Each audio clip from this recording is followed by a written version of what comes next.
All right. Let's go. Let's get into it. So this is gonna be part two, the destruction of the black family, and the part two of the last video that I made. So as of the last one, I'm not gonna go through the whole article because you guys gonna be able to have access to it. You can read it on your own terms. I don't want nobody to go by my words. Read the article itself, and make your own judgment. I want to put the link in the drop down the lower end, the description, so you guys can reach it and go over it as you can. So the few things that I highlighted is what I'm going to really go over. I'm not going to read the whole thing as I said before. So we can see they put a post of the black family up there. All right, so this goes back. This was written by the post was done by November 5, 2015. So as it started off, the 60s, the 1960s was a great time for black families, right? And this is very important because at this time, after many trials and tribulations, things started to take a turn. And we started to bond and see the need and the worship and the following and the benefits and the love and everything was coming together. But it was a slow process. It did have some racist issues, but it was an upcoming process. They was together, as I said, they matched together during the civil rights movement, and they went through all these different experiences to fight for the black family. Within the children, the society, the community, everything. All right, so going forward, right here, well, we're going to read the whole article, but we're going to highlight, as you can see, there's a little highlight right here, because this is the main factor. But we're going to read the whole article. So, Dr. Julia here, author and social commentator, said during the 2007 State of the Black Union at Hampton University says that there is a system that does not want to see black men and black women together. She says, once we come together, the understanding the power and the strength of black women, the queen of the universe. Now, with this said, right, there's a lot to say about the queen of the universe. Knowing based on scientists, they say black people are the stem to humanity. I would say of now or until future to come to make changes, but right now, we are the stem to human life.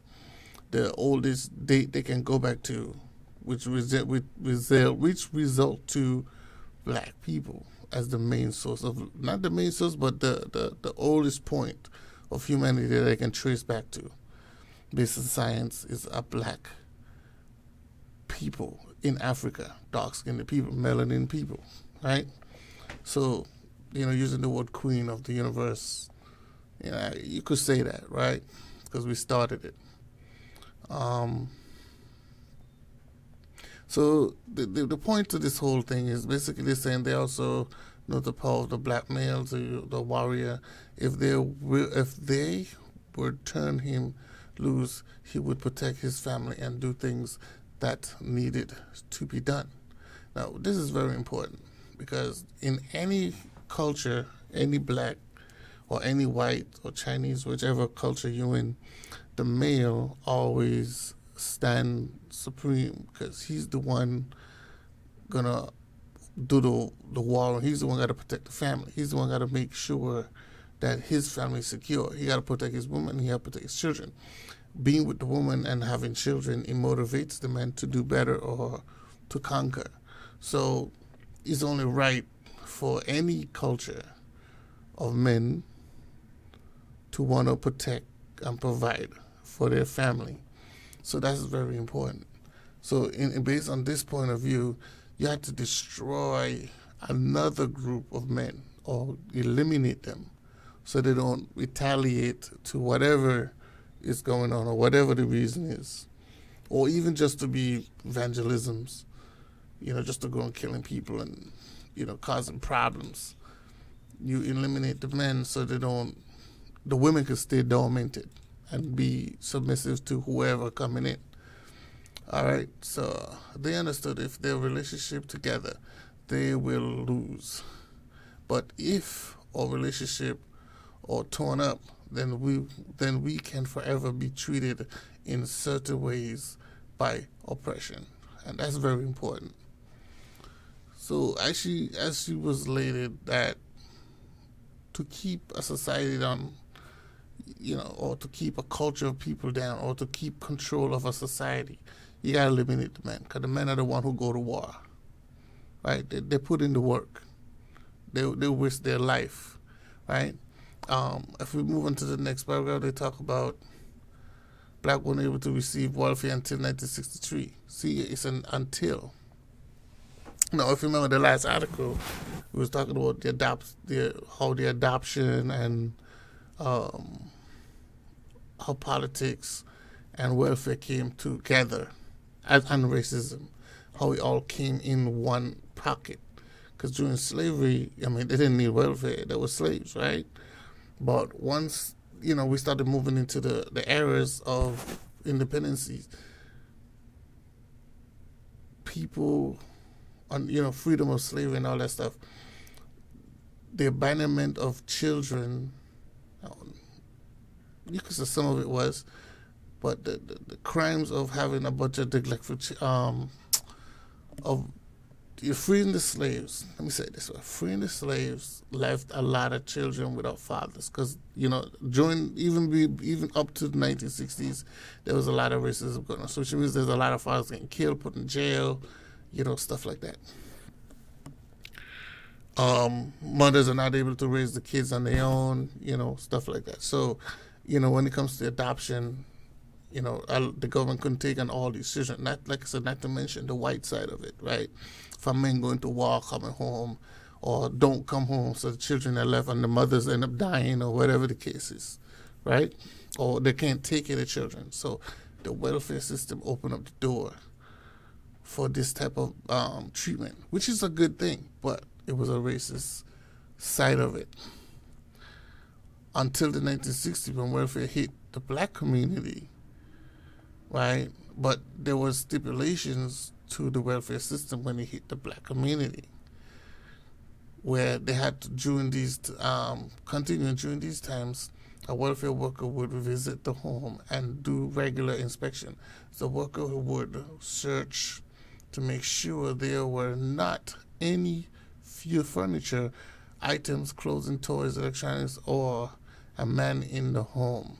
Now, this is another part that's interesting. If you notice, right, you say no new furniture, items, clothing, toys, electronics. Toys, clothing, electronics, new furnitures. We really don't see how this stuff relates, but I guess they don't want them to look like, things are changing in the household. So, which means they're probably making money, right? And the last one, a man. No males. No male in the home. Many people feel this is when the destruction of the black family united began. This was also during the segregation, the resource and the descent job for blacks were hard to come by. So,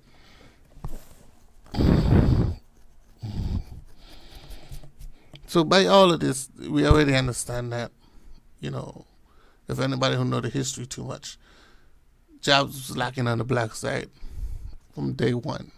Other than you doing it for free, or once you became independent, we was lacking jobs, right? Unless you get your own land and you do your own thing. But as time progressed, a lot of these things became smaller and smaller. The drug started hitting in the streets. Males had to kind of make an opportunity, had to make a choice. But then the choice is you can't get welfare and stuff, and you had drugs in your house, or if you have a man in your house. So you had to make a choice. A lot of these women choose welfare, which is, and like I said, I understand. As a mom, you got to choose survival. But the survival was placed to destroy your own culture, your own race, which what women choose to do. And this is the result of what we have today, because they choose to go the opposite direction, or they use protection and survival over, staying together with their men. This is what happens. Now, I'm not going against that idea, because survival is survival. The issue is, once that's said and done, you should teach the children. Now, this is just my opinion now. Once you make that choice, right, to survive, which I understand, because the black man going to go to jail, most likely he going to get killed somewhere, somehow. He ain't got no place to live because he going to be homeless, so it is what it is. If you choose to go on welfare, the choice should be, well, I will make sure I teach my kids that their father didn't have to say so due to circumstances. So I'm not going to raise, women should not have raised their children to think that their fathers are not needed, because they couldn't do shit anyway. They couldn't do anything. So for the generation of women who picked this side, and even the ones who didn't, they still fell for the okie doke under the guidelines of a father not being able to raise his children, because there wasn't jobs for them. They couldn't really do anything much. You know what I'm saying? So that, to me, that's where the backdrop. To me, that's where the problem started. It started with the black women was telling their children, teaching their children, not keeping the man, not even though he couldn't be in the house, she still wasn't putting the man highly on top, because she was raising men. So a lot of the men that we're living by today are men that was raised under those guidelines, right? So going in, I'll continue from this line right here, because you got more deeper than that. You know what I'm saying? So in this decision, we have a checkmate. If you can't get the black man to concede to the idea that he doesn't want a black woman, a black woman to concede to the fact that she doesn't want a black man, then the potential for the future of their race has already been wiped out. He says. Genie suggested. Okay? Mr. Genie, all right. So, a lot of it, even on the other, like I said, it might have some good intentions, but it turned out for the worse, because it became a racist point of view. It became a racist tactic to eliminate the black man from leading or becoming superior, or even becoming a power structure in America where he can equalize the balance between black and white societies. So they basically create a situation where they can do that. And it worked, because today, as you can see, we are having those issues, right? So and then you have movies and stuff like that they put out, music, all these different things that they put out to symbolize the black disparities, or to show the difference between the success or the uprising of balancing or the nurture of black men and women society. They reverse this, and they use social media to create a lot of those things. So we're talking movies, rap songs, you know what I'm saying, R&B songs, you name it. they make promotions and stuff like stuff. They expand to relationships that just don't work out. They highlight things that just don't. That they increase even though the domestic and stuff like that was on a low, wasn't even at that high rate. They only focuses on the negativities of things that was going on to make things look potentially higher than versus what it was normal. So that's like when we had conversation with women today. They talk about domestic violence and rape and all this different stuff, or grape and all this different stuff. It's to the ratio of what they're stabling is not that high. All they do is they only highlight the bad influence. They only highlight the bad stuff.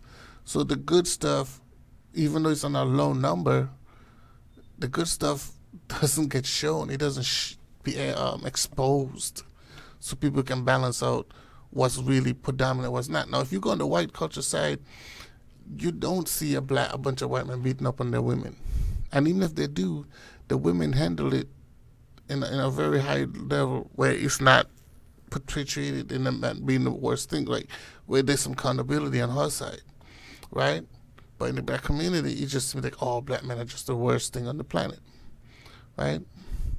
Because even here, where this is propaganda, social media, entertainment, and this act of deliberately spreading false or deceptive information, ideas, and rumors. So like I was saying, it's just all about spreading the negativity so it can be populated.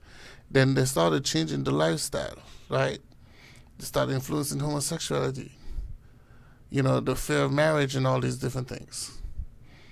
Fathers back children. I mean, the more women that have fathers children, the more crime you're gonna have, because there's no fathers to maintain the discipline, to maintain the respect and the obedience levels in the household, right?